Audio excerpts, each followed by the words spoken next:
SYLVIO DURIG Jr. I'm actually from Bai City, Negros Oriental, an area which was affectedly hit by Typhoon Odette. And unfortunately, with this Typhoon Odette, more or less, we have up until present 300 lives that are missing and 60 people gone vanished.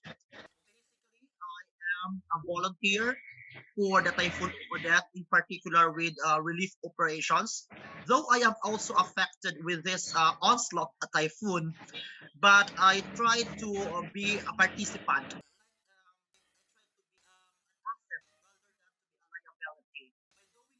I am able to, gain back the trust and confidence which was not given by our government to the people highly affected by Typhoon Odette. No longer a secret, but a public knowledge that our government itself, at the onset of typhoon, make any response right at the moment.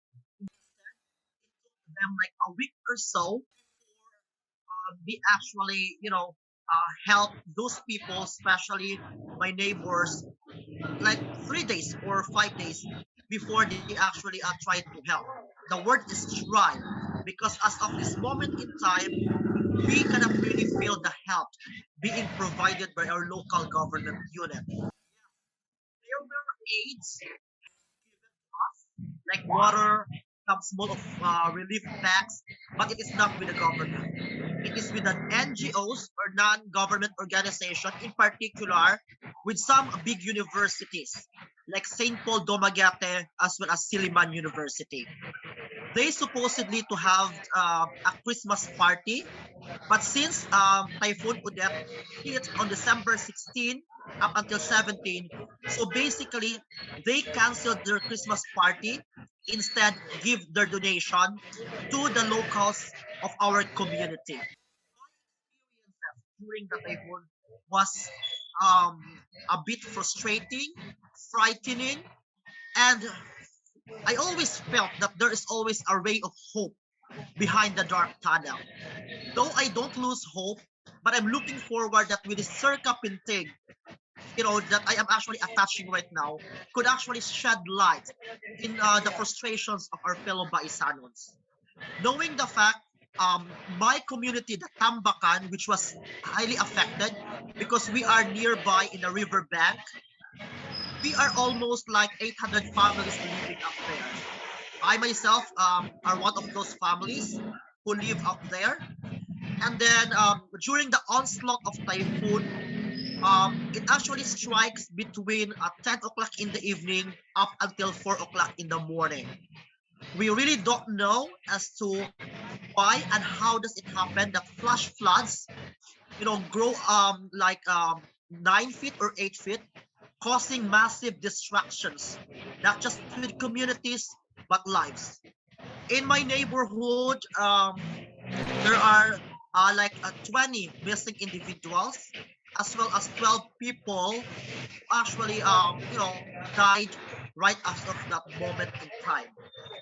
And then, so there are actually right now, our population is more or less 77,000 people, of which like 40,000 or 50,000 have been affected, individual, not with families. So most likely we have like 28,000 families or 26, rough estimate 26,000 families. Now, having said, it was on December 20, okay? The Typhoon Odette strikes us on December 16 to 17.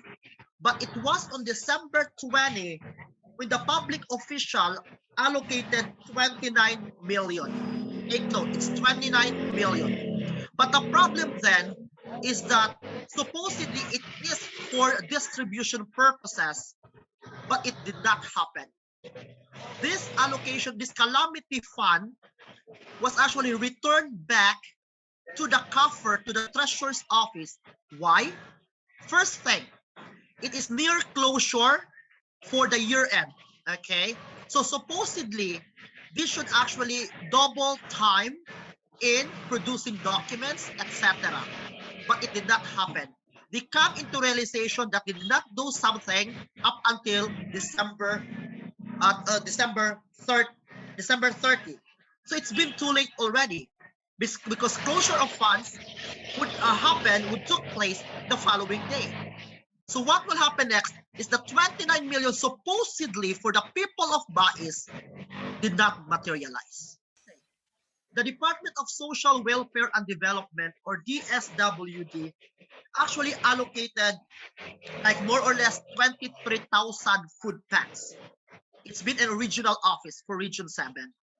But unfortunately, it's been over a month. As of this moment in time, it was just yesterday. I'll repeat, it was just yesterday when they received or when someone actually made a follow up. That is why the relief, the food packs has been given already. But again, it cannot satiate the needs of the people. And 30 sacks of rice as well as sack of bongo beans that was supposedly been given during COVID relief. But unfortunately, it did not happen. So basically, at the onset of typhoon, it was also hit. Okay, it became wet. It has muds on it, so therefore the goods is no longer usable. And also, not to mention our heavy equipments. Right now, still there are places in our city wherein um still you cannot dare to see what actually happened because the debris of the typhoon are still there because the four heavy equipments are not functioning right now. They are stuck in the motor pool area. Even like in a week or so, you can see people in the thoroughfare wherein they're actually bringing placards asking for help. They are actually asking for penny on the streets to their bypassers. When it comes to livelihood, especially to the food and mouth people that dependence on the food and mouth only, then as of now they are dependent for the aid. Yes, like 30% of the people or like 40% of the people here in Bais has this job, but the rest is history. So up until this time, they are hoping, but until not that hope comes into their way, they are actually dependent on asking every now and then to people who can actually provide their needs. Thank you so much for this wonderful opportunity. I'm asking for your help. I'm begging for your help.